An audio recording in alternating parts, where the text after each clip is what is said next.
Salut tout le monde et bienvenue sur Buzz Macro. Aujourd'hui nous allons parler de la mort de DJ Arafat. Savait-il qu'il allait mourir ou était-ce juste un accident?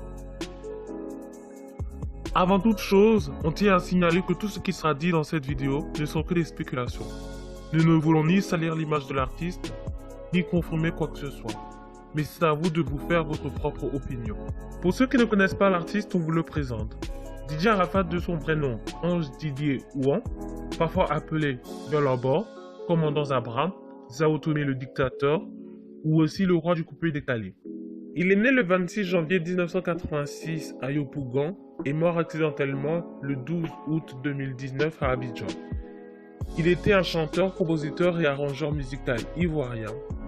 Il est considéré par beaucoup comme l'un des plus grands chanteurs d'Afrique subsaharienne et un ambassadeur du coupé décalé, ayant eu sur la culture musicale ivoirienne une influence considérable. La preuve, après l'annonce de sa mort, plusieurs artistes connus en Afrique et en France ont souhaité les condoléances à sa famille.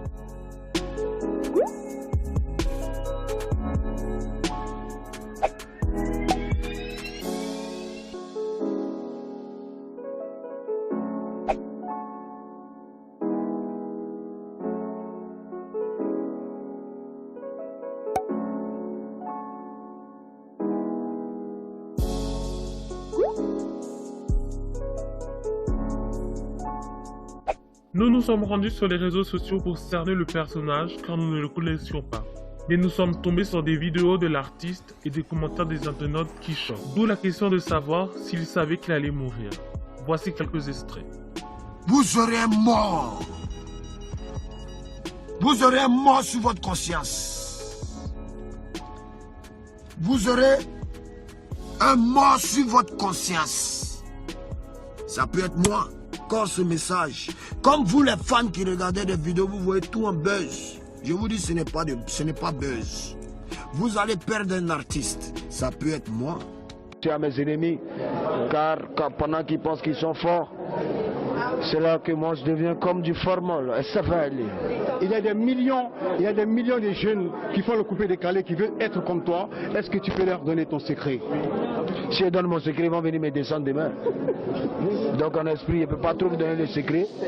Tout ce qu'il y a à vous dire, ralliez-vous vite avant qu'il meure au fait. Ici, il meurt. Vous ne serez rien.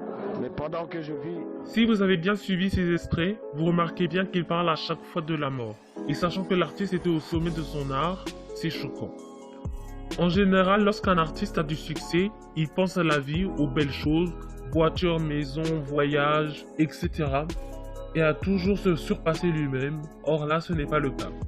D'où la question, pourquoi parle-t-il à chaque fois de sa mort? Vous n'êtes pas censé ignorer le vécu de l'artiste DJ Arafat. Il a vécu dans la rue, sans vraiment de parents pour l'encadrer, alors il a pas mal souffert. Donc, était-il prêt à tout pour la gloire, jusqu'à vendre son âme? Pour répondre à cette question, voici l'extrait d'une vidéo de l'un de ses collègues artistes, avec qui il avait une complicité et une proximité, au point où il se disait tout. Il dit non, il y a beaucoup de voitures, il y a beaucoup de temps champion, tu as tout, mais tu es seul. Parce qu'il manque quelque chose dans ta vie. Tu n'es pas heureux.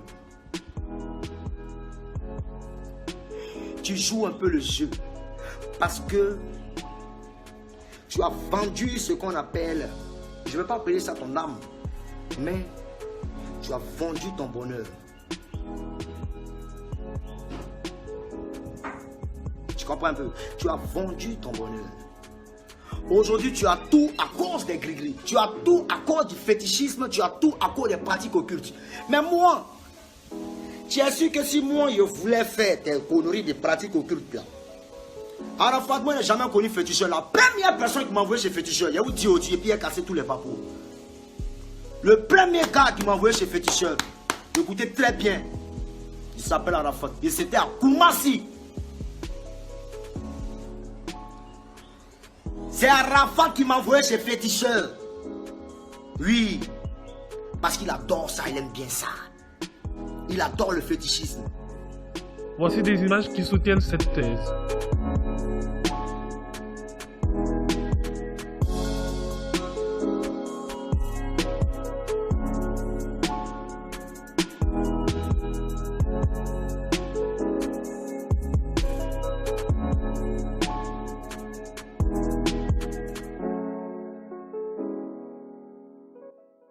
Sachant qu'il y a toujours un prix à payer lorsqu'on vend son âme, a-t-il payé le prix? En effet, la dernière chanson de l'artiste est prémonitoire. Elle s'intitule Moto Moto et il meurt sur une moto. Pensez-vous que tout cela est le fruit du hasard ou une coïncidence? Donnez-nous votre avis en commentaire. Et si on a un conseil à vous donner, sachez que tout ce qui brille n'est pas de l'or. À bon entendeur, salut. Merci d'avoir regardé cette vidéo. N'oubliez pas de vous abonner et à bientôt sur Buzz Macro.